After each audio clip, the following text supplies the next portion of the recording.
Assalamualaikum warahmatullahi wabarakatuh. Bismillahirrahmanirrahim. Alhamdulillahirabbil alamin. Wa bihi nasta'inu ala umurid dunya waddin. Assalatu wassalamu ala asyrafil anbiya'i wal mursalin Sayyidina Muhammadin wa ala alihi wa sahbihi ajma'in. Amma ba'du. Perkenalkan, nama saya Zainur Rafiq SHIMA, dosen Prodi Ekonomi Syariah, Fakultas Syariah dan Ekonomi Islam Universitas Ibrahimi Sukorejo Situbondo. Selama menjadi dosen di Prodi Ekonomi Syariah, saya mengampu beberapa mata kuliah. Salah satunya mata kuliah Transaksi Ekonomi Modern. Adapun deskripsi singkat mata kuliah ini, mata kuliah Transaksi Ekonomi Modern berbobot 2 SKS. Mata kuliah ini membahas tentang perkembangan transaksi ekonomi pada era digital yang meliputi sistem pembayaran elektronik, e-commerce, digital banking, perlindungan konsumen, regulasi transaksi elektronik, serta perkembangan ekonomi digital dalam konteks nasional dan global. Serta akan dibahas juga transaksi digital perspektif ekonomi syariah yang meliputi akad apa saja yang digunakan dalam transaksi yang berbasis digital tersebut. Adapun capaian pembelajaran atau CPL mata kuliah transaksi ekonomi modern, yang pertama, bertakwa kepada Tuhan Yang Maha Esa, menjunjung tinggi nilai kemanusiaan, etika akademik, dan profesionalisme. Yang kedua, menunjukkan sikap bertanggung jawab, jujur, disiplin, dan mampu bekerja sama dalam menyelesaikan permasalahan ekonomi. Yang ketiga, menguasai konsep, teori, dan praktik transaksi ekonomi modern dalam konteks ekonomi digital, perbankan, fintech, dan e-commerce. Mampu berpikir kritis, logis, sistematis, dan inovatif dalam menganalisis permasalahan transaksi ekonomi modern. Itu CPL yang keempat. Sedangkan mengenai CPMK atau capaian mata kuliah transaksi ekonomi modern, mahasiswa dituntut untuk mampu mengetahui konsep dasar transaksi ekonomi modern, mengidentifikasi berbagai instrumen pembiayaan elektronik, menjelaskan aspek hukum dan regulasi transaksi elektronik, menganalisis keamanan transaksi digital dan perlindungan konsumen.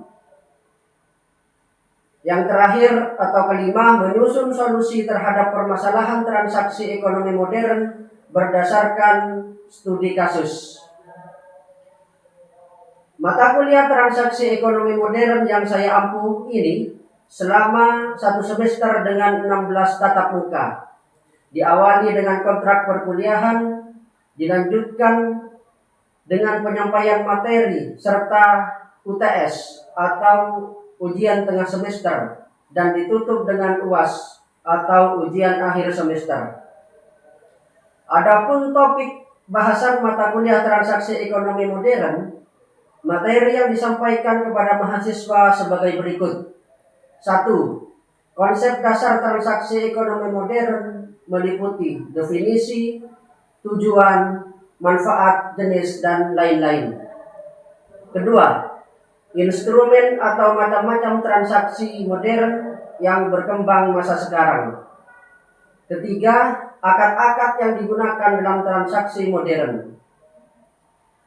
Metode yang saya gunakan dalam pembelajaran materi mata kuliah transaksi ekonomi modern, pertama, memaparkan materi di kelas dan diskusi kelompok yang beberapa kelompok materi. Lalu mahasiswa diberi tugas untuk belajar mandiri, yang nantinya sebagai bekal pembahasan di pertemuan berikutnya di dalam kelas dengan bentuk presentasi dan diskusi. Untuk sistem penilaian pembelajaran dalam setiap materi bertatap muka sebesar 5%, sehingga seluruh jumlah tatap muka 70%, UTS 10%, dan UAS 20%, sehingga total keseluruhan tatap muka mencapai 100%. Selanjutnya, saya tampilkan contoh pembelajaran mata kuliah transaksi ekonomi modern yang saya ampu. Assalamualaikum warahmatullahi wabarakatuh. Waalaikumsalam warahmatullahi wabarakatuh. Bismillah, alhamdulillah, wassalatu wassalamu ala rasulillah sayyidina Muhammad ibn Abdillah wa ala alihi wa sahbihi wa mawala la hawla wa la quwwata illa billahil aliyyil azim. Wa la rabbi shrah li sadri wa yassir li amri wahlul 'uqdatam min lisani yafqahu qawli. Amma ba'du. Mahasiswa Prodi Ekonomi Syariah Fakultas Syariah dan Ekonomi Islam Universitas Ibrahimi yang saya banggakan, kesemuanya hafizahullah jami'an. Amin. Bagaimana kabarnya teman-teman hari ini? Sehat. Semangat ya? Semangat. Alhamdulillah. Baik, pada hari ini sebelum saya menyampaikan materi, memaparkan materi yang akan kita bahas pada hari ini, mungkin sebelumnya marilah kita buka perkuliahan dengan pembacaan doa. Kita buka dengan pembacaan surat Al-Asri. Bismillahirrahmanirrahim. Wal asri innal insana lafi khusr illal ladzina amanu wa 'amilus shalihati wa tawassaw bil haqqi wa tawassaw bis sabr. Oke, selanjutnya sebelum saya menyampaikan, minggu kemarin sudah kita bentuk, sudah kita tentukan beberapa teman-teman yang sudah mendapatkan tugas untuk presentasi. Saya persilahkan pada hari ini kelompok pertama untuk mempresentasikan makalahnya. Monggo, silahkan maju ke depan. Assalamualaikum warahmatullahi wabarakatuh. Waalaikumsalam warahmatullahi wabarakatuh. Di sini saya kelompok pertama akan membahas tentang pengertian transaksi ekonomi modern. Yaitu di sini transaksi ekonomi modern itu merupakan aktivitas pertukaran barang, jasa maupun aset yang memanfaatkan teknologi digital sebagai media utama dalam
di sini internet banking. Internet banking itu di sini layanan perbankan yang dapat diakses melalui website bank untuk melakukan berbagai transaksi keuangan. Yang ketiga, dompet digital, contohnya GoPay, Dana, dan sebagainya. Yang kelima, QRIS. QRIS di sini itu merupakan standar pembayaran menggunakan QR code yang dikembangkan Bank Indonesia, atau satu QR code dapat dilakukan berbagai aplikasi pembayaran. Yang keenam, financial technology. Contohnya itu di sini digital banking. Baik, hanya itu yang dapat saya sampaikan. Kurang lebihnya mohon maaf. Wassalamualaikum warahmatullahi wabarakatuh. Baik, untuk pemateri selanjutnya akan disampaikan oleh Mbak Dewi. Bismillahirrahmanirrahim. Di sini saya akan melanjutkan presentasi dan materi pertama. Selanjutnya ada manfaat transaksi ekonomi modern. Beberapa manfaat transaksi ekonomi modern antara lain: yang pertama, mempercepat proses transaksi; yang kedua, mengurangi penggunaan uang tunai; yang ketiga, meningkatkan efisiensi operasional; yang keempat, mempermudah akses layanan keuangan; terus yang kelima, memperluas pasar bagi pelaku usaha; yang keenam, mendukung perkembangan UMKM; yang ketujuh, memudahkan pencatatan keuangan; yang kedelapan, mengurangi biaya transaksi. Tantangan transaksi ekonomi modern. Walaupun memiliki banyak manfaat, transaksi ekonomi modern juga menghadapi berbagai tantangan, antara lain yang pertama, keamanan siber. Ancaman seperti hacking, malware, phishing, dan pencurian data masih menjadi risiko utama. Yang kedua, perlindungan data pribadi. Data pengguna harus dijaga agar tidak disalahgunakan. Yang ketiga, literasi digital. Sebagian masyarakat masih memiliki pemahaman yang rendah terhadap penggunaan teknologi digital. Yang keempat, penipuan online. Maraknya transaksi digital juga meningkatkan potensi penipuan melalui media elektronik. Yang kelima, kesenjangan akses teknologi. Belum semua wilayah memiliki infrastruktur internet yang memadai. Yang keenam, regulasi. Peraturan harus terus diperbarui agar mampu mengakomodasi perkembangan teknologi yang sangat cepat. Baik, terima kasih. Hanya ini presentasi yang dapat kami sampaikan. Kurang lebihnya mohon maaf. Wassalamualaikum warahmatullahi wabarakatuh. Waalaikumsalam warahmatullahi wabarakatuh. Ya baik, kita ucapkan terima kasih kepada teman kita yang sudah presentasikan makalahnya kelompok pertama. Kita beri aplaus terlebih dahulu atas presentasi yang sudah disampaikan.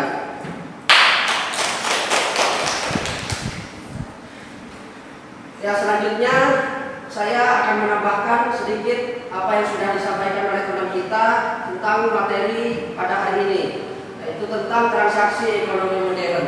Jadi apa itu transaksi ekonomi modern?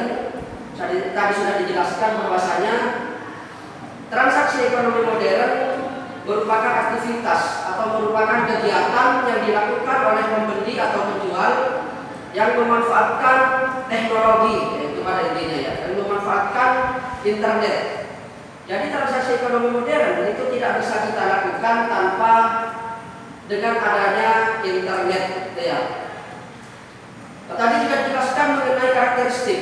Karakteristik artinya ketika kita melakukan sebuah transaksi, apakah transaksi itu transaksi tradisional atau transaksi modern, itu bisa dilihat dari karakteristiknya, bisa dilihat dari ciri-cirinya. Ciri-ciri pertama yaitu disampaikan, pertama adalah berbasis teknologi digital. Jadi intinya ciri yang pertama, transaksi ekonomi modern itu berbasis digital, berbasis internet. Jadi ketika kita melakukan transaksi tersebut tanpa adanya internet, maka itu tidak bisa dikatakan atau tidak bisa disebut dengan transaksi ekonomi modern. Ciri yang kedua, proses transaksi berlangsung cepat. Proses transaksi berlangsung cepat artinya bahwasanya ketika kita melakukan transaksi itu pada waktu itu bisa kita lakukan, tidak menunggu waktu yang terlalu lama, tidak menunggu waktu yang membutuhkan waktu yang lama. Makanya itu dikatakan berlangsung cepat. Jadi detik itu juga, menit itu juga, transaksi yang kita lakukan bisa kita lakukan dan bisa dikatakan selesai. Karakteristik atau ciri selanjutnya menggunakan sistem pembayaran. Ya, artinya ketika kita melakukan transaksi dan melakukan pembayaran itu tidak lagi menggunakan pembayaran secara tunai, tapi bisa melalui internet, bisa melalui elektronik, bisa melalui rekening, bisa melalui transaksi-transaksi yang lain yang melalui elektronik. Dan karakter selanjutnya yaitu mengutamakan keamanan dan melalui sistem enkripsi. Ya, artinya keamanan yang dilakukan itu harus melalui aplikasi-aplikasi yang terdeteksi. Artinya apakah transaksi kita itu yang kita lakukan itu ada masalah atau tidak, ada penyalahgunaan atau tidak, itu bisa kita ketahui melalui sistem enkripsi tersebut. Itu yang maksud dengan karakteristik transaksi ekonomi modern. Selanjutnya bentuk-bentuknya atau macam-macam transaksi ekonomi modern itu sendiri itu apa saja. Pertama, tadi teman kita menjelaskan dengan e-commerce ya. E-commerce itu adalah platform yang bisa kita gunakan untuk melakukan transaksi. Di e-commerce itu antara penjual dan pembeli itu tidak perlu berhadapan, tidak perlu langsung datang ke tempat, tapi bisa melalui aplikasi-aplikasi yang sudah disediakan oleh platform-platform seperti Shopee, seperti Lazada, seperti Bukalapak dan semacamnya. Itu kita tinggal ketika kita ingin membeli sesuatu tinggal melihat di sana, tinggal memilah-milih produk apa saja yang akan kita lakukan, produk apa saja yang akan kita beli, itu bisa dilihat dari sana. Terus selanjutnya bentuk transaksi ekonomi modern itu ada mobile banking ya. Mobile banking itu adalah sebuah aplikasi yang digunakan oleh lembaga keuangan atau perbankan ketika kita ingin melakukan transaksi sebagai nasabah. Ya, bisa saja kita akan melakukan transaksi minta transfer ke perbankan, atau ingin menjadi nasabah, mendaftarkan diri menjadi nasabah ke perbankan, itu bisa melalui m-banking di sana. Begitu juga ketika kita akan melakukan pencairan atau akan melakukan pembayaran ke lembaga keuangan, kita sebagai nasabah di sana bisa melalui m-banking. Terus selanjutnya ada dompet digital ya.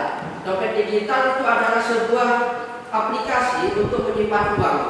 Untuk menyimpan uang, ketika kita ingin melakukan transaksi di sana tinggal meminta kepada lembaga-lembaga, meminta kepada penjual untuk melakukan pembayaran melalui kartu langsung ya. Di sana biasanya kita langsung melakukan melalui kartunya digesek gitu ya. Itu adalah sebuah transaksi namanya e-wallet.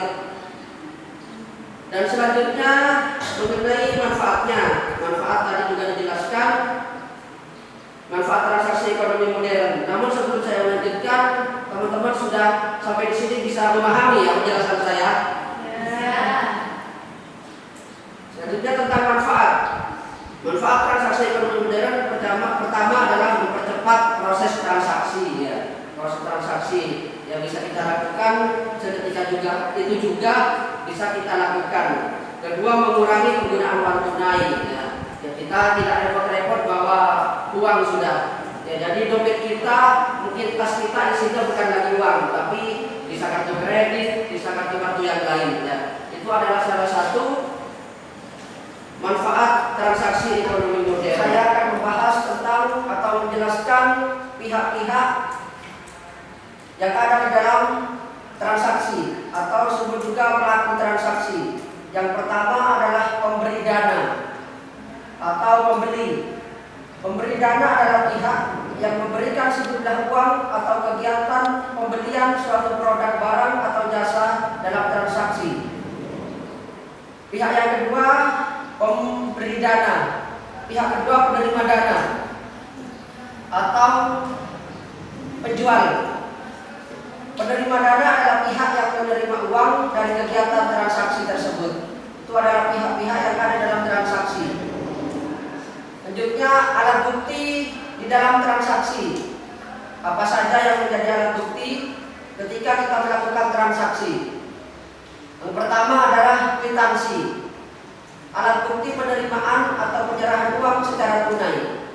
Kedua, cek atau bilet giro adalah surat perintah tertulis kepada bank untuk melakukan pemindah bukuan atau pencairan dana. Itu adalah alat bukti yang kedua. Alat bukti yang ketiga, nota debit atau kredit, adalah dokumen penyesuaian untuk pengembalian barang, pengurangan harga atau perubahan piutang. Alat bukti transaksi selanjutnya adalah struk digital. Bukti pembayaran yang dikirim otomatis melalui email atau aplikasi, e-commerce atau dompet digital.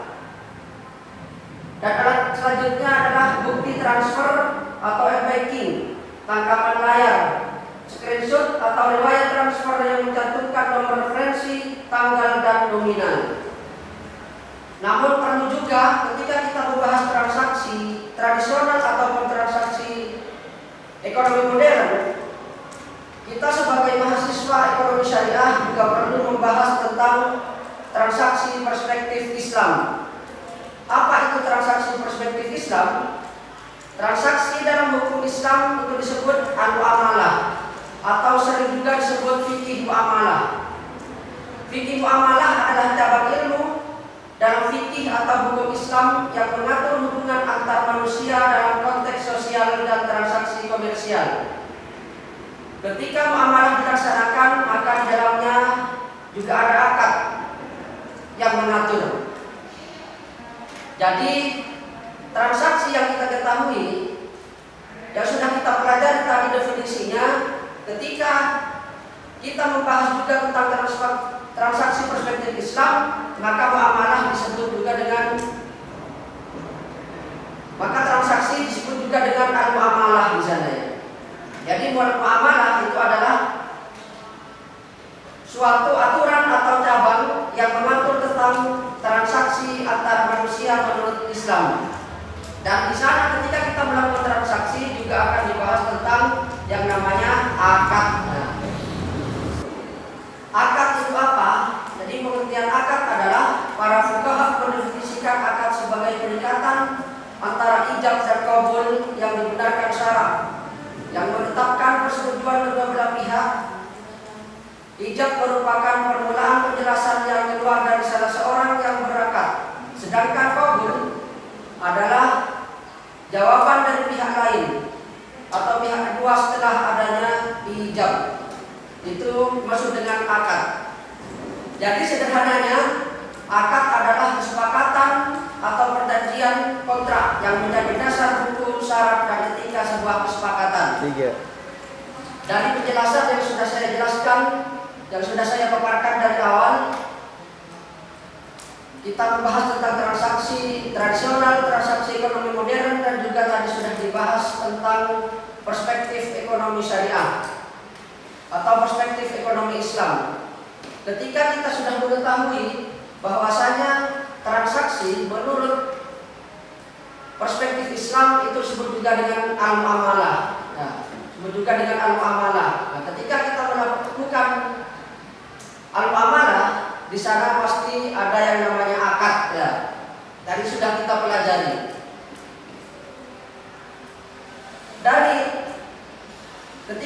Dari kesimpulan yang sudah saya sampaikan, mungkin teman-teman tahu apakah antara akad dan transaksi itu sama atau ada perbedaan. Kalau ada perbedaan, tolong jelaskan. Siapa yang bisa membantu menjawab? Saya, Bapak. Jadi kalau transaksi itu adalah proses terjadinya jual beli yang mencapai kesepakatan. Nah, kesepakatannya itu yang dimaksud dengan akad. Seperti itu. Lebih sederhananya itu akad itu aturan mainnya, kalau transaksi itu permainannya. Ya, jawabannya sangat bagus ya. Dan mungkin teman-teman yang lain ada yang mau menambahkan tentang penjelasan tadi? Dari penjelasan yang sudah saya sampaikan dari awal, mungkin dari teman-teman ada yang mau nanya, dipersilahkan. Pak, saya mau tanya. Ya, silakan. Dari materi yang Bapak paparkan barusan, tolong jelaskan tentang payung hukum utama yang mendasari legalitas transaksi elektronik dan perlindungan data dalam ekonomi modern yang ada di Indonesia. Ya, bagus ya pertanyaannya, karena saya tidak menjelaskan tentang regulasi yang mengatur tentang transaksi ekonomi modern. Jadi aturan atau regulasi yang mengatur tentang transaksi ekonomi modern itu ada beberapa macam undang-undang. Yang pertama adalah undang-undang ITE. Undang-undang ITE itu adalah undang-undang yang mengatur tentang undang-undang informasi dan transaksi elektronik. Terus yang kedua adalah undang-undang PDP atau undang-undang perlindungan data pribadi. Itu adalah undang-undang yang mengatur tentang transaksi ekonomi modern. Yang ketiga adalah undang-undang perlindungan konsumen. Jadi kita sebagai konsumen nantinya juga dilindungi oleh undang-undang. Dan terakhir itu adalah undang-undang atau peraturan Bank Indonesia yang mengatur tentang penyedia jasa pembayaran. Nah, di sana nantinya semuanya akan diatur oleh undang-undang. Nanti ketika terjadi suatu hal yang tidak diinginkan seperti contohnya penipuan dan pemesanan yang tidak sesuai dengan yang kita pesan, itu kita bisa melaporkan ke undang-undang tersebut. Itu bisa dipahami ya? Ya. Dan kalau tidak ada pertanyaan lagi, pertemuan pada hari ini kita cukupkan. Marilah kita tutup perkuliahan pada hari ini dengan pembacaan surat Al-Asr 1 kali dan ditutup dengan doa akhir majelis. Bismillahirrahmanirrahim. Wal 'ashri innal insana lafi khusr illa alladziina aamanu wa 'amilus shalihati wa tawassaw bil haqqi wa tawassaw bis sabr. Subhanakallahumma wa bihamdika asyhadu an la ilaha illa anta astaghfiruka wa atubu ilaik. Wassallallahu ala sayyidina Muhammadin wa ala alihi wa sahbihi wa sallam. Demikian dari saya, kita akhiri. Kurang lebihnya mohon maaf. Assalamualaikum warahmatullahi wabarakatuh.